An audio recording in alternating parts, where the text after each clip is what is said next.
Hey everyone, First T here. Thanks for checking out this YouTube channel.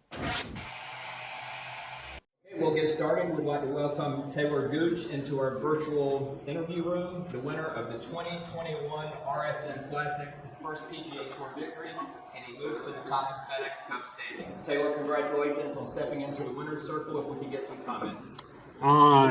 First time win on the PGA Tour to finish the season off this full season like I just did. I mean, it's a dream come true. I've thought about these types of interviews my whole life. Sitting in the showers, giving my winning speech, my winning interview. So it's an absolute dream come true.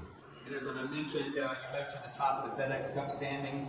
Talk a little bit about what this does now for your season, and also in terms of changing your goals for the year. Yeah, firstly, it's going to get me into some tournaments I wasn't prior to this week. I want to get to Atlanta. I want to get to the Tour Championship, and this puts me a little bit ahead of the ball game for that journey. And so the goal is to win the Tour Championship, and you can't do that unless you win a golf tournament. So we're off on a good foot. Speaking of journey, just sort of take us through your journey from qualifying tournament, just in terms of getting here to the PGA Tour and now winning.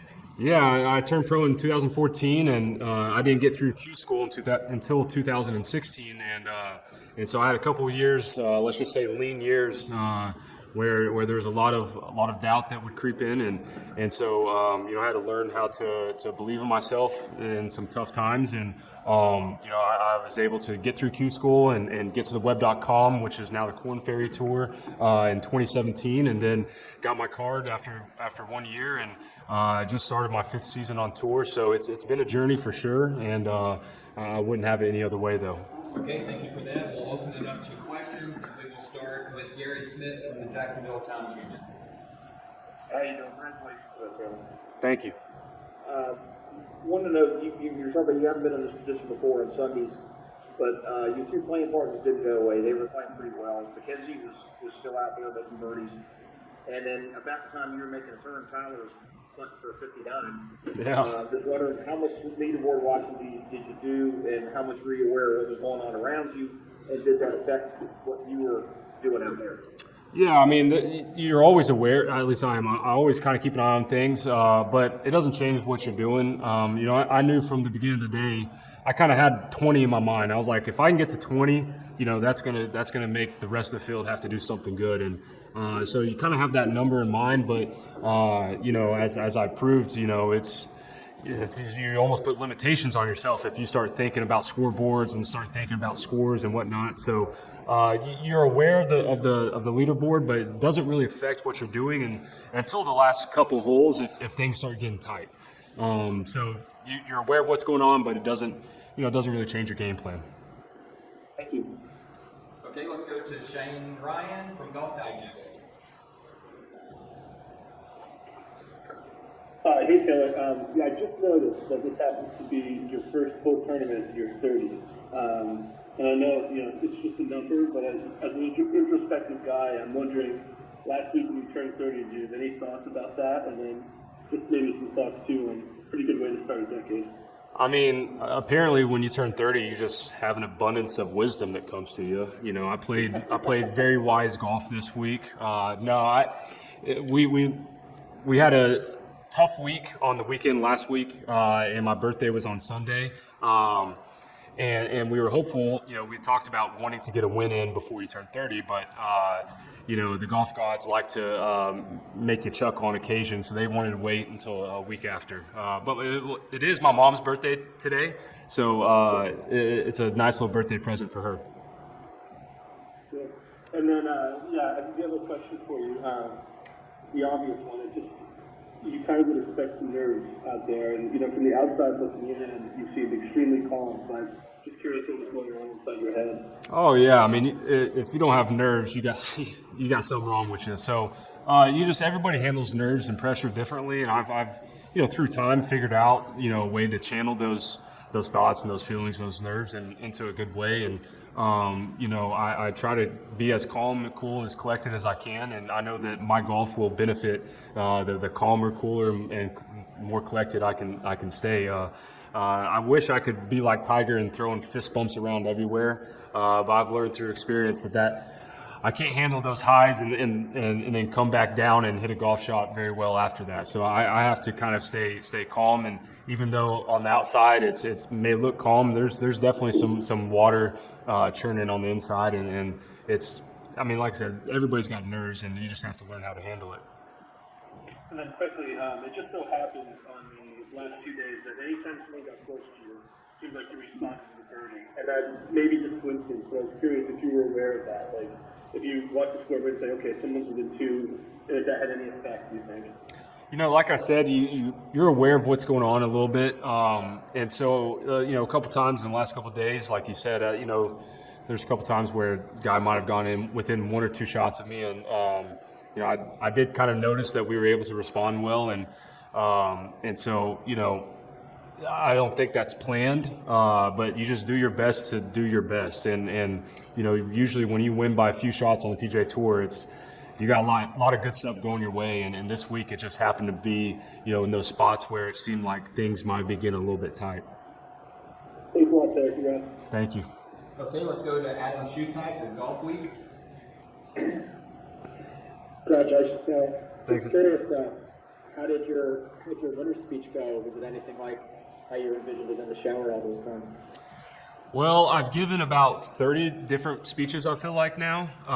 So collectively, I've kind of touched base on everything I've wanted to, I think. So, no, I mean, it's like I told Davis whenever I walked up, I'm like, dude, I watched you win the Players Championship. Like, you know, for me to win your tournament, that's special.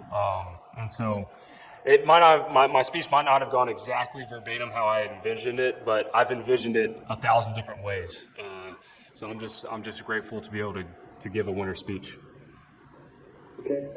And you mentioned yesterday being kind of down to your last dollar. How did you fund your career when you got out there? So out of school, I signed a deal with Callaway that they helped me get going, and you know I made a few bucks here and there on mini tours and PGA Tour Canada, Mackenzie Tour, and so I was making enough money to stay afloat. But like I said, it was dwindling down to the bare minimum towards the end of 2016. But I was able to make a few bucks on the mini tours to help keep me alive. And what is the status of the buddies trip that seemed to conflict with Maui? Well, I have my phone in my back pocket, and my phone's buzzing away. I'm sure a few of those buzzes are coming from my buddies. We were chatting last night, and they'd all basically said, "Hey, we're hoping to move this buddies trip to a different time." So they will be one of the first people I respond to and tell them, "All right, we got to figure out a plan B now." Maui, maybe. Hey, get them out to Maui. Let's make it happen. Thanks for your time. Thank you. Okay, let's go to Sean Martin from PGAtour.com. Congratulations. Thank you. You said you had to learn how to believe in yourself. How did you do it? Was it advice from someone or something better? How did you go about doing that? Man, since I was 13 years old, until recently, I had the same swing coach. His name is Steve Ball, and we worked as much on the mental side of things as we did on the mechanics and physical side of things. And he taught me from an early age, how critical it is to pre-shot routines and believing and confidence and getting negative thoughts out of your mind and whatnot. And so for me, it's been a journey since I was 13. We're all have a little bit of cockiness in us at some point, but like I talk about, there's a difference between confidence and belief. And confidence will come and go, but belief is everlasting. And so you have to, on the PGA Tour, to be stable, you have to have belief in yourself, and it's something that comes from within, but also comes through experience and time and proving to yourself that you can do it. So it's been a journey to build the self-belief. And being around athletes between your dad, JT, St. Bradford, what influence does all those athletes have just this journey of professional golf to get to here? Yeah, I mean, they all, I think I kind of embody what they all do from how they conduct themselves, how they handle themselves. Never get too high, never get too low. You never want your opponent, you never want another competitor to see you down, to see negative body language, and so that's been a takeaway from my dad. All these great athletes that I've been fortunate to spend time with is don't get down, don't let anyone see you're down. You can get a little frustrated, but get right back up and dust yourself off and get going. But how do you think growing up with Joseph Conrad influenced you? Oh, man. I mean, days like today, playing in the wind, it's a great golf course, but let's just say the conditions are not PGA Tour conducive. And so I love when we play weeks where the conditions aren't perfect and you get some unfortunate lies and you might get a little bad bounce here or there or, whatever it may be. And so, growing up, not a country club kid, it just builds a different type of toughness in you than kids that grew up on country clubs with nice greens and Pro Vs on the range and all that. So I'm super grateful for everything that we have here on the tour, and I think that gratitude pays dividends, on days like today. Cool, thank you. Okay, we'll take a couple more before we wrap up. Let's go back to Adam Schumacher. Can you pinpoint when you felt like you learned to control your emotions? On the golf course, anyway? Yeah, so it's a funny story. Back in high school, I used to play a lot of racquetball with my dad, and he would whip my butt. My dad is 63, so 10 years ago, 12 years ago, 14 years ago, he still wasn't a young man. He wasn't an old man, but he wasn't a young man, and he was still whipping my butt. And so I didn't take it very well. I broke a couple rackets. I had to go pay for those rackets, and I quickly learned whenever I didn't get so ticked off at myself that I was able to compete with him a little bit better and a little bit better. And the times where I would get too upset, too mad, it just shut me down. And so it wasn't even it wasn't from golf that I learned how to control my emotions. It was literally racquetball playing with my dad. If it wasn't for my dad whipping my butt in racquetball, I don't know if I would have ever learned, how to manage my emotions and frustrations, which is a huge key on the golf course. Very relatable story. And then how difficult was it to make the coach change? It was something that had, it was really difficult, and I still talk to Steve and we stay in touch, and he's been almost like a second father to me, and so he's going to be one of the people I call almost immediately at the end of the day. But it was something I've been thinking about for a while of who would be the best guy to make that transition to.